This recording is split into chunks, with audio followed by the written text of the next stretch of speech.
All right, and we're back. I started off the series speaking about my life, my testimony, and my deliverance in the construct of me talking about my life first, an overview of my life. Right.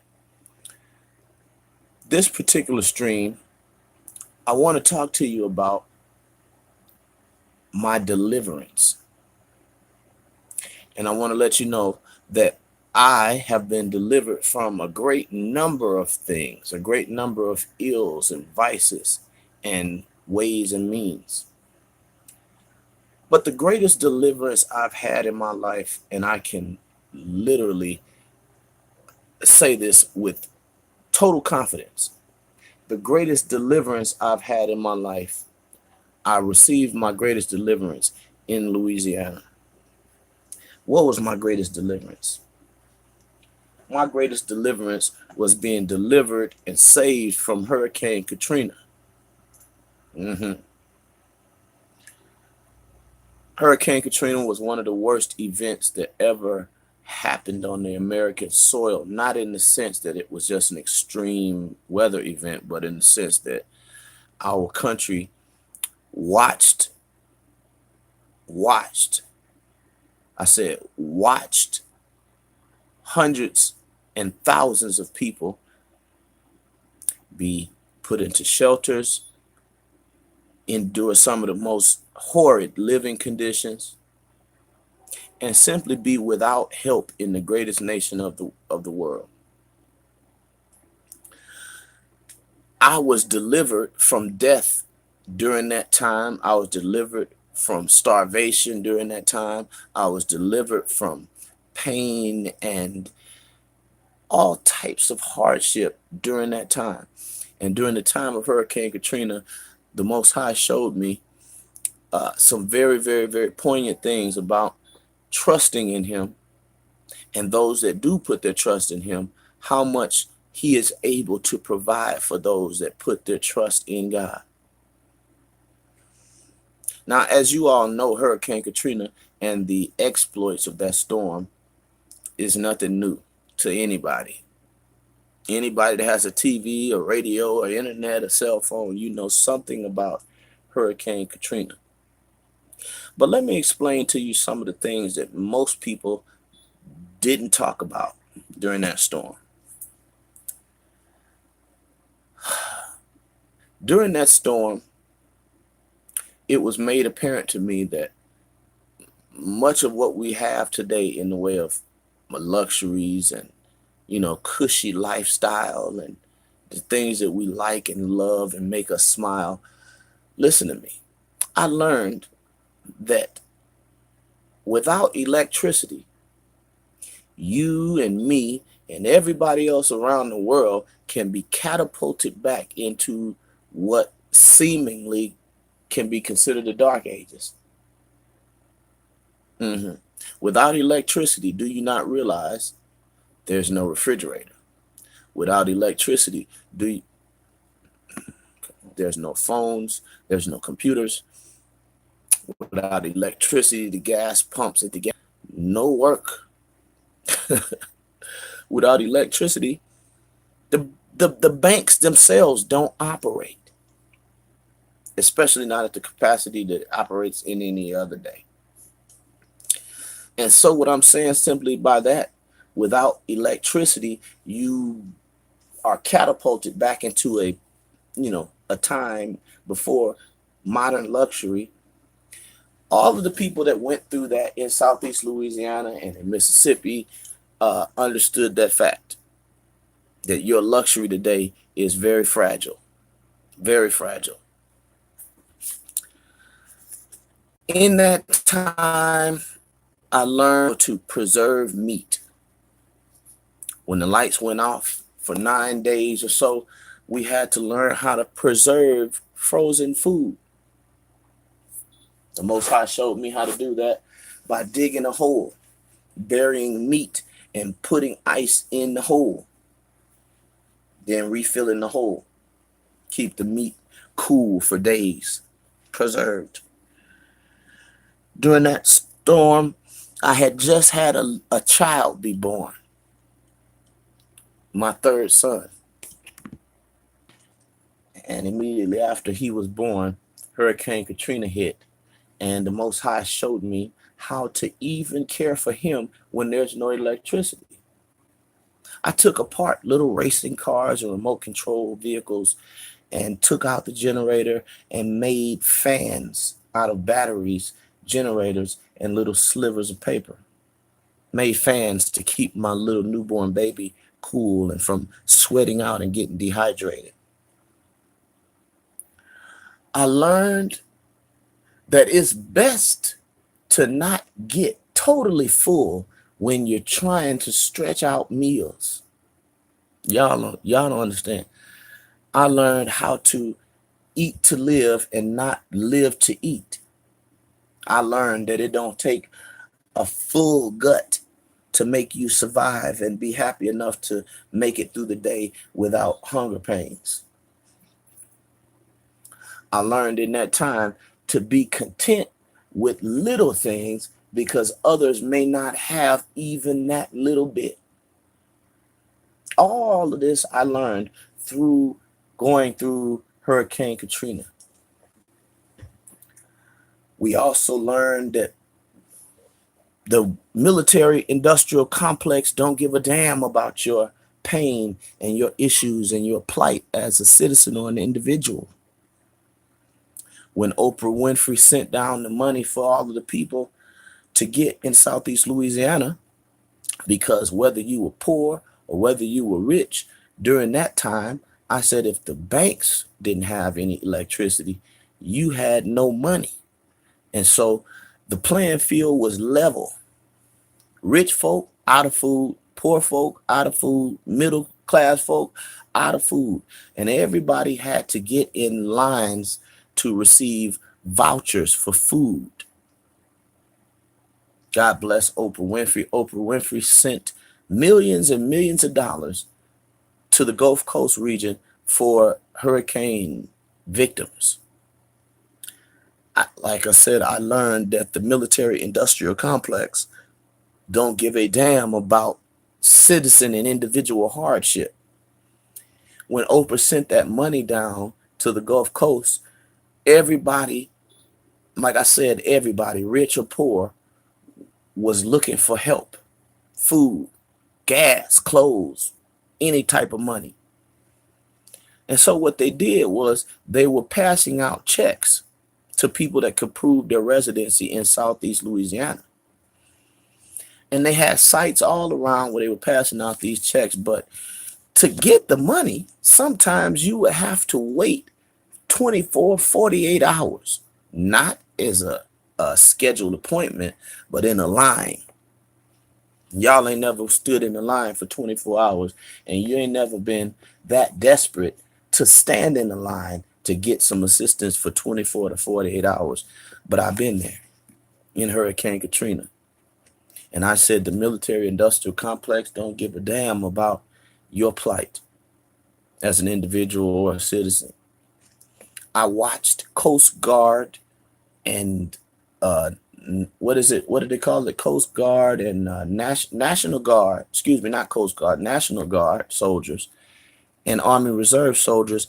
I watched them stand over people, elderly people, sick people, people in wheelchairs in those lines, passing out, having strokes from heat, dehydration, all types of illnesses just manifesting themselves in these long lines waiting to get assistance.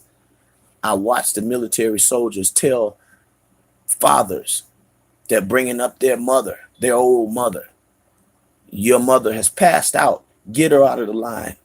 And if you don't get her out of the line and move, you and your mother move out of the line, you're going to meet the butt end of this AR-15 across your head. They were telling us that. Telling old people, get out of the line if you can't stand there and wait for 24 hours. There was even a time when the volunteers that were at the Red Cross stations, they got so tired. Volunteers got so tired, try to thin out the lines, telling people we done ran out of money. So the people would go home and start thinning out, and the lines would, you know, shrink a little bit, and then they start giving out the money again, lying to people that are desperate. There was even Red Cross workers stealing the money, writing checks to themselves, writing checks to their family members. But I said the military industrial complex even showed me in Hurricane Katrina that nobody loves you like the Lord. Listen, I was living in a house, a brick house, a very sturdy house, and so was my mother. And I had my mother to come live with me during the storm so that we could kind of hunker down and deal with the storm all together. I watched the Most High protect my mother's car. Watch this.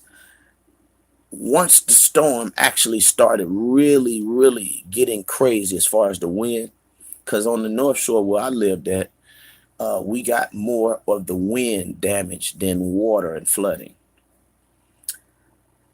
But I watched oak trees being peeled open from the top down, the wind blowing straight down from the sky down towards the ground, peeling open the tops of oak trees and pine trees.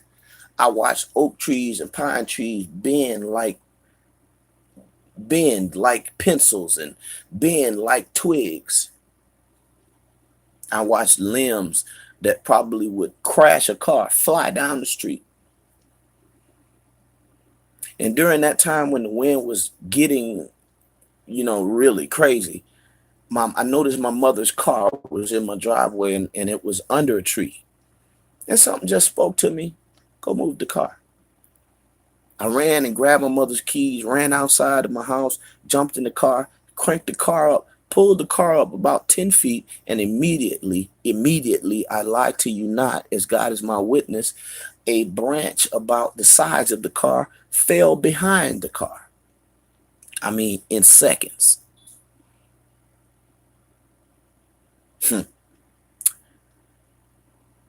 Down the street, there were cars flipped over.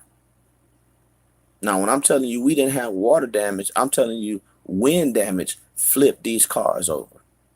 Wind flipped the cars over. I saw houses split in two by large oak and pine trees. I saw oak and pine trees torn up from the ground by its entire root system. The grass and the roots and all pulled up.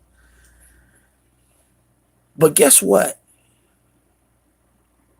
Through all of that, the Most High kept me from being hungry. Not even one day was hungry. Not even was without some creature comforts one day. Not one day of extreme frustration. Not one day did we lose belongings, our car and a house and windows. None of those things were damaged. The Most High guarded us in every way through that time. What's up, Bruce Dallas? The Most High guarded us through that time in a mighty way. I remember even being in gas lines, and I want you to take this thought again. When you don't understand how important electricity is to our modern world, you miss these facts. But I remember being in the gas line about a mile and a half long. And I remember the frustration of other people that were in the lines, cranking up their cars and then cutting their car off to move up and then to move up and then to move up slowly as the line was moving. Hundreds of people ran out of gas, cranking their cars up, moving a few feet and then turning it back off, trying to get to the gas pumps. And then when you get to the gas pumps, you got people charging $15, $20, $25, $30 a gallon. Price gouging. I saw the owners of gas stations out charging $20 a gallon with a 357 on their hip, and they're counting money at the gas pump. They're pumping it for you. Certain amount of gas. You can only get 6 gallons is the limit. You're talking about frustration. Go to the bank. The bank says we can't let in but 5 people and we don't have electricity, so we're doing it all on the 10 key machine and we're writing down transactions. Your limit is $25. I don't care if you got $1,000,000, you can only get $25 during that time. And keep in mind, we were not in the red zone, meaning where all the death was. We were just outside the reach of that. I mean, just outside the reach of that. Immediately to the east of where I lived at, Slidell, Louisiana was destroyed. Immediately to the south of where I was at, New Orleans, East New Orleans was destroyed. Even after the storm, I worked in East New Orleans doing some storm cleanup work, and I got to see the level of just pain that those people went through. I got to see the remnants of that. The water lines on the buildings. I got to see 13 to 15 foot water lines. And what is a water line? A water line is when you have an entire city flooded with every type of noxious liquid you can find: oil, gas, transmission fluid, blood, anything floating in that water that was in New Orleans. Those chemicals in the water made all around New Orleans East a rising and a falling line on the buildings. So you can tell where the water level was, how high it was during certain parts of that storm and during certain parts of New Orleans East. Now listen, I don't know what it is to endure living in a place where the water level comes up past your house top, your rooftop. But I did get to see some of the homes where there were dead bodies in. I did get to see some of the condemned places where some of my friends that worked during the same storm cleanup went into homes to take down wall materials and insulation, and then they got sick, which was caused through mold spores, and they called it Katrina cough, something that you can't get rid of. Young men just trying to make $1 and got sick for life. This is after the storm. Think about all of the nastiness that floated around in that water other than gasoline, oil, transmission fluid, blood. You got dead bodies, because in New Orleans, no one gets buried underground. It's below sea level, so they bury you above ground in vaults. And when the city floods, those vaults pop open and those remains come out. And the remains of thousands and thousands of dead bodies also in that water. The Most High delivered me from going through that in such a way that I know God was protecting me, because my girlfriend at the particular time, which became my first wife before I got remarried here, I was part of, I had a divorce. But my wife that I was with during that time was living in New Orleans East and was going to the University of New Orleans, UNO. She moved from near the college to Metairie, and then from Metairie on over to where I was living at on the North Shore. And when we moved, Hurricane Katrina hit. And again, the Most High showed me, Michael, I'm watching out for you.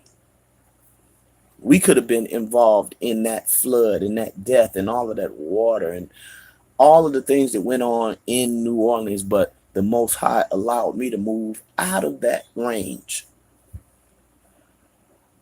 Now, my deliverance.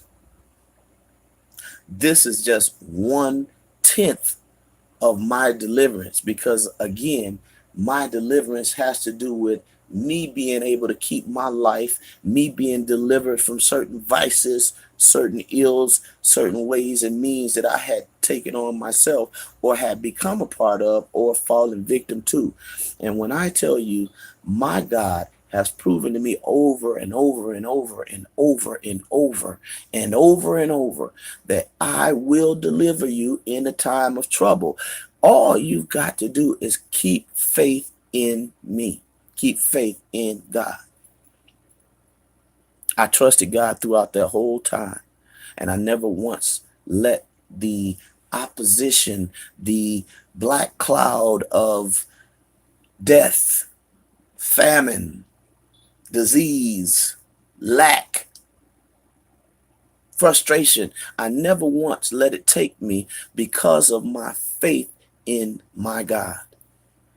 And again, my God returned that love with deliverance. I was delivered from Hurricane Katrina and all of the ills and the pains of that. And me and my family came out of that with a testimony, again, that God can and God will. Even when you're in hell or in the midst of hell, God can reach right into that situation and serve you a platter, can reach right into that situation and make you smile. Didn't he do it with Daniel in the scriptures? Didn't he do it with Shadrach, Meshach, and Abednego in the scriptures? I said he did it with me in Hurricane Katrina, and I was delivered from frustration, death, pain, and starvation. Now, the moral of this story is put your trust in God. Never fail you, but only deliver you. Put your trust in God. God will never fail you. Peace. Y'all come back now. You're here.